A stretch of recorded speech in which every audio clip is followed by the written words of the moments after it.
បើករណីបាត់ម៉ូតូអ្នកអាចទៅប្តឹងនៅកន្លែងទាំងនេះ 1. ប៉ុស្តិ៍នគរបាលជិតបំផុតនេះគឺជាដំណាក់កាលដំបូងញឹក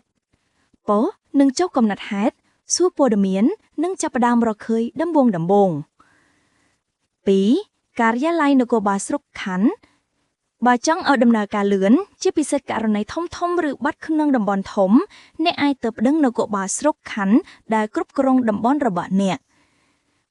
3. អធិការដ្ឋាននគរបាលខេត្តឬធានី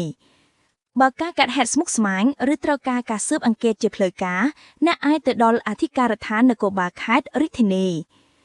អ្វីដែលគួរយកទៅពេលទៅប្តឹង 1. ប៉ាន់បញ្ជាក់ម្ចាស់យានកលិខិតបញ្ជាក់យានយន្តកាតគ្រីខកាតប្រព័ន្ធជប់ឈ្មោះ registration កប៉ាន់អត្តសញ្ញាណឆ្លងដែនឬអត្តសញ្ញាណប័ណ្ណ 2. សេចក្តីពិពណ៌នាអំពីករណី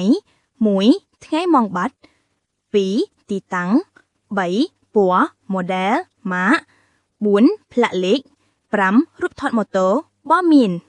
ហើយនៅពេលទៅប្តឹងករណីមិនថាបាត់ម៉ូតូ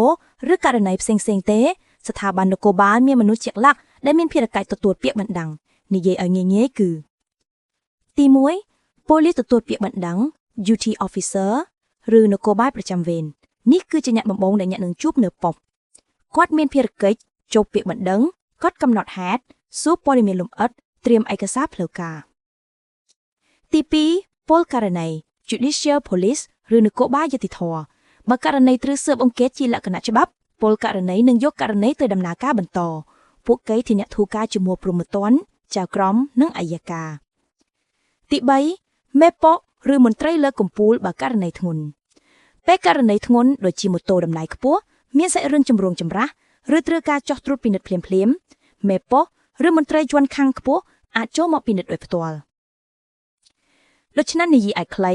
នគរបាលទទួលពាក្យបណ្ដឹងគឺនគរបាលប្រចាំវេននៃប៉ុស្តិ៍ឬនគរបាលស្រុកឬខណ្ឌបន្ទាប់មកពលករណីនឹងដំណើរការបន្ត